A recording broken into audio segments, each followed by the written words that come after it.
Throughout criminal history, there exists a chilling subset of cases that continue to confound law enforcement and captivate the public imagination: unsolved serial killers. These mysterious figures have left a trail of terror in their wake, their identities hidden, their motives elusive. Join us on a journey into the heart of darkness, where the shadows of the past conceal the secrets of some of the most notorious and elusive predators we've ever come across. Let's try unlocking the mysteries of these cold cases and dive deep into the psyche of the killers, exploring the twisted motivations behind their heinous acts. Be warned, the journey into the world of unsolved serial killers is not for the faint of heart. As we peel back the layers of deception and depravity, we confront the unsettling reality that some secrets may never be brought to light. Prepare yourself for a gripping exploration of the darkest corners of humanity, where truth and justice hangs in the balance. Welcome to Fireside Unsolved, Episode 80, 3 Unsolved Serial Killers.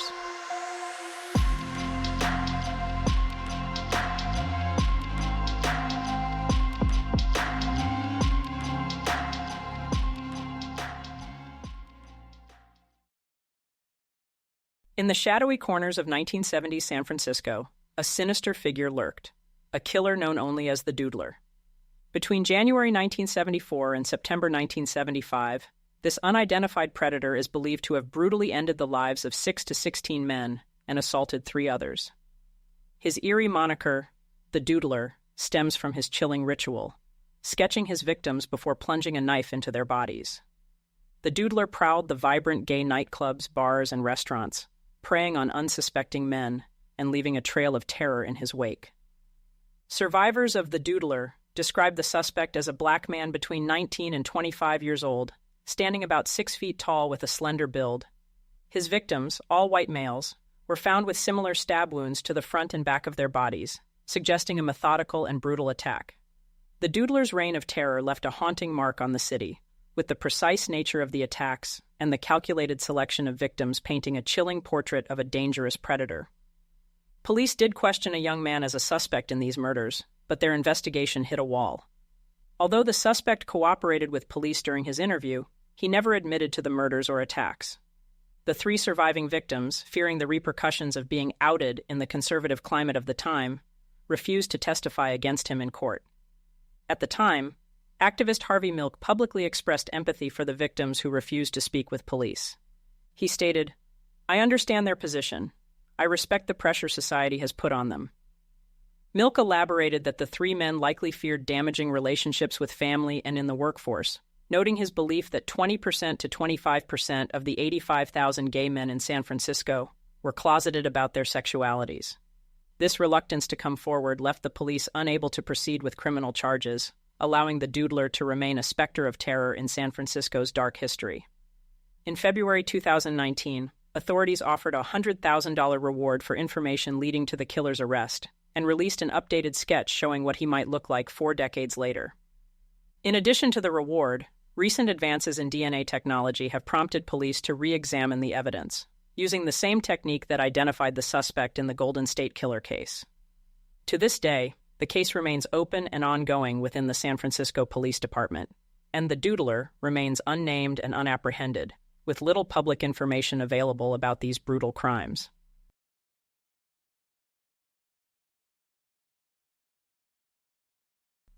In the shadows of Denver's streets, a chilling story unfolds, the story of the Denver prostitute killer.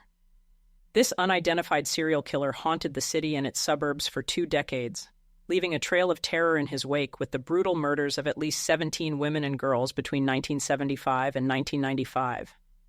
As investigators delved deeper, they unearthed a bone-chilling revelation, the realization that these seemingly isolated crimes were the work of one man.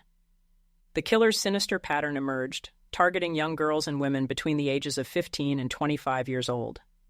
Many vanished from the streets of Denver, as hitchhikers, patrons of local bars and restaurants, or prostitutes, only to be discovered lifeless in remote areas.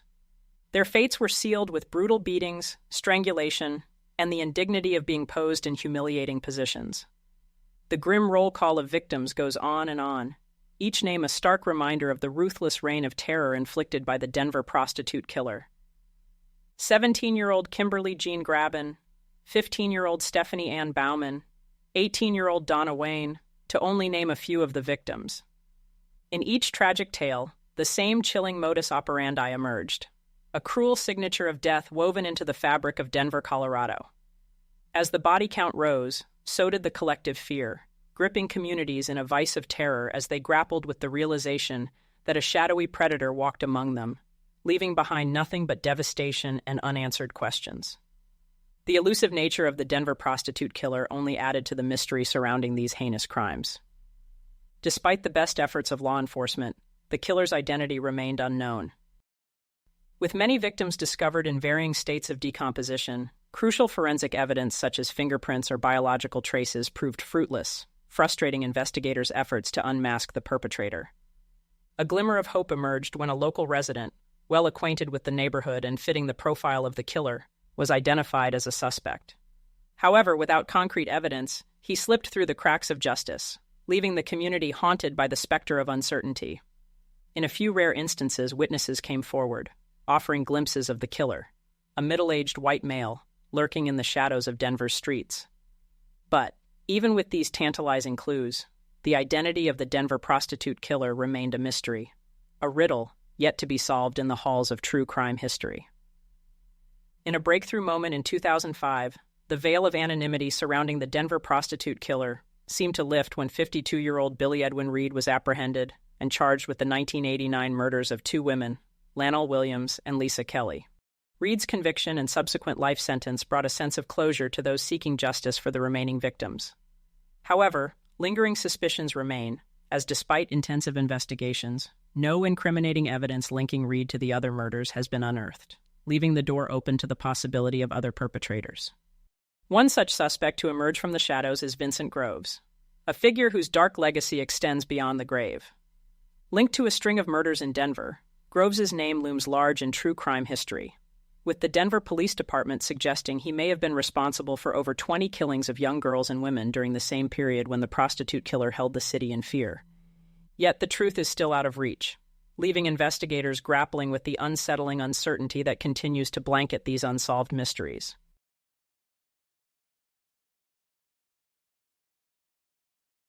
In the vast expanse of the American heartland, where amber waves of grain stretch to meet the endless horizon, a sinister specter known as the I-70 Strangler emerged, casting a shadow over the tranquil Midwestern landscape.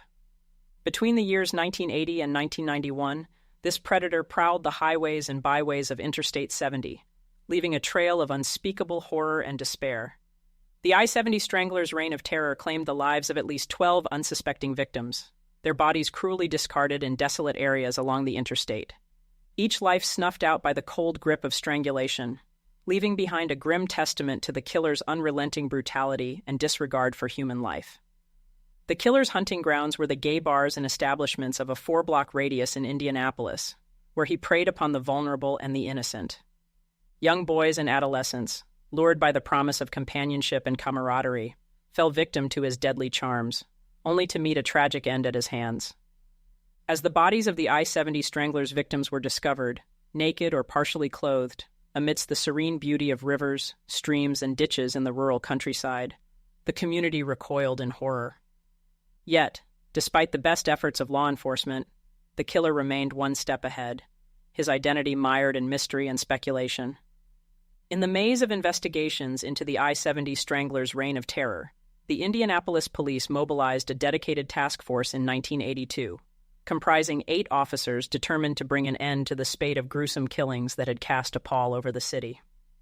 Among the earliest individuals to capture the attention of authorities was 47-year-old Duncan Patterson, a Florida native whose presence in Indianapolis became a focal point of scrutiny in the fall of 1982. Patterson's arrest on charges of statutory assault against young boys sent shockwaves through the community, igniting a firestorm of speculation and suspicion surrounding his potential involvement in the string of brutal murders that had gripped the city in fear. Amidst the chaos of his arrest, a crucial piece of evidence surfaced. A friend of Delvoyd Baker, one of the victims, came forward to tell authorities he witnessed Baker entering Patterson's van, setting off alarm bells among investigators. In a stunning turn of events, Patterson admitted to the encounter, acknowledging that he had engaged in a transaction with Baker, exchanging $20 for time in a hotel room. However, he adamantly denied any role in Baker's tragic death, asserting that he had dropped the young boy off near the Indianapolis Central Library after their encounter, where he claimed to have witnessed Baker enter another vehicle. Remarkably, Patterson's account found support from a corroborating witness, who claimed to have observed Baker conversing with a man he appeared to know before departing in the older man's car, a narrative that seemed to align with Patterson's version of events. To further assess his credibility, Patterson willingly submitted to a polygraph test, emerging triumphant as he successfully passed the examination. Despite the cloud of suspicion that initially surrounded him, Patterson's unwavering denial of involvement, coupled with the corroborating testimony of witnesses and his successful polygraph results, led investigators to officially exclude him as a suspect in the I-70 Strangler case. However, his conviction on charges of child assault served as a sobering reminder of the darkness that lurked beneath the surface of the investigation, highlighting the complexities and uncertainties inherent in the pursuit of justice amidst the shadows of unspeakable evil. With the FBI lending their expertise to the investigation in 1983, the hunt for the I-70 Strangler took on new dimensions. As they delved deeper into the investigation of the killer's crimes, 4 more names were added to the list of potential victims: 25-year-old Gary Davis, 27-year-old Dennis Bratz, 21-year-old John Roach, and 22-year-old Daniel McNeve. Like those who had come before them, these young men shared a common thread. They were all homosexual, frequented the city's gay bars, and met their untimely ends in Indianapolis between August 1981 and May 1983. Profilers meticulously analyzed the evidence, uncovering patterns and nuances in the killer's behavior, concluding that the perpetrator exhibited volatile tendencies. However, as the investigation progressed, a startling revelation emerged: the presence of at least 2 distinct perpetrators operating independently of one another. In light of this revelation, Davis, Bratz, Roach, and McNeve were removed from the list of potential victims, their deaths attributed to other, separate killers. The FBI's profiling of their killer paints a portrait of a complex and deeply troubled individual. According to their analysis, this perpetrator was a white man aged between 20 and 30, employed in a job requiring low-skilled labor. Despite outward displays of masculinity and perhaps even overt homophobia, he harbored a secret, latent homosexual desires that he concealed beneath a facade of shame and self-loathing. These conflicting emotions manifested in acts of violence, as he sought to suppress his own identity through the brutal murders of his victims. An affinity for military paraphernalia and a commitment to a healthy lifestyle added further details to this persona. In stark contrast, the killer responsible for the other victims was described as a white man around 45 years old, likely overweight, and holding a high-paying job with significant community respect. Behind the veneer of success and respectability, however, lurked a dark secret, a penchant for adolescent boys and young men that he concealed from his marriage and community. The weight of shame and guilt stemming from his forbidden desires, coupled with the fear of exposure and societal condemnation, fueled a deep-seated hatred that found expression in his heinous crimes. This portrayal offers a harrowing glimpse into the twisted motivations driving the I-70 Strangler's deadly rampage, revealing the depths of depravity that can lie hidden beneath the surface of seemingly ordinary lives.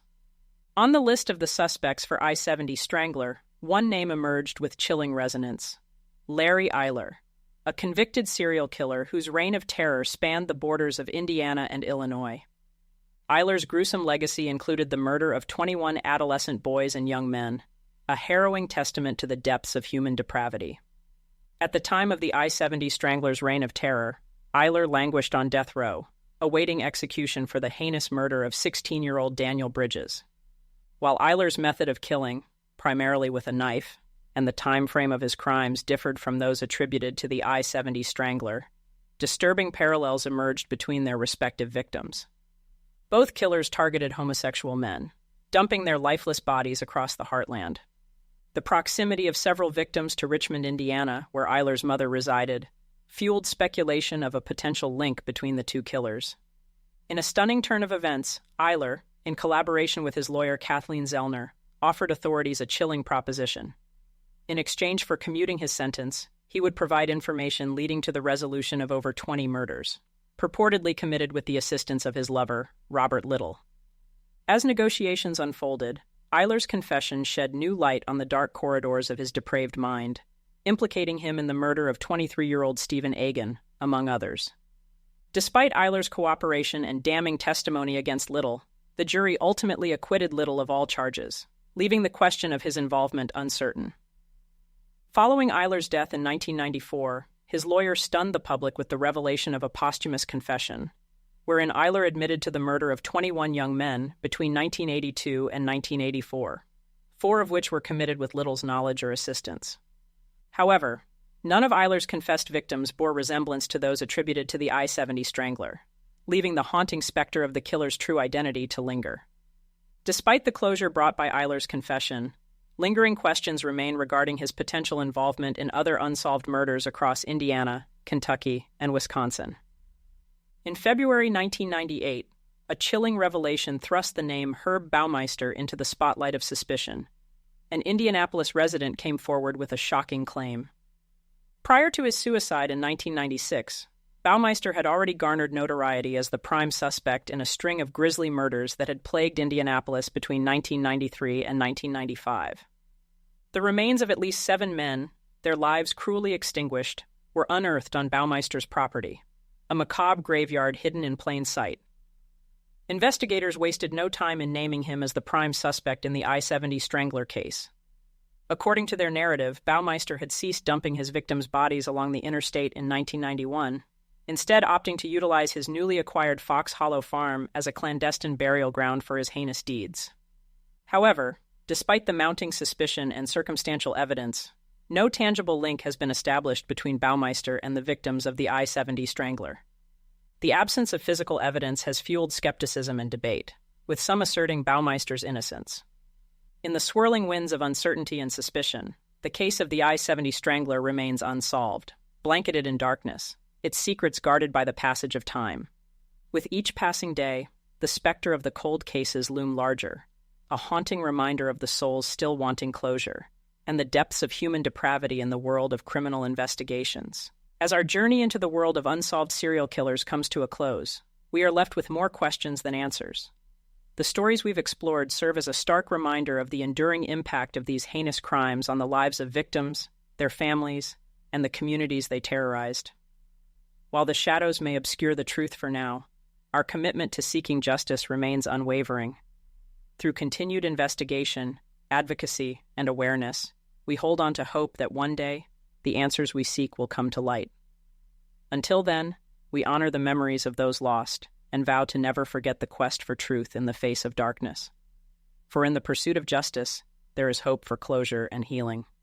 Join us again next time as we continue to unravel the mysteries of the unknown. Fireside. Thank you for joining us for another episode of Fireside Unsolved. If you haven't already, please like and subscribe to help the channel grow. Until next time, take it easy and be easy, you filthy bastards.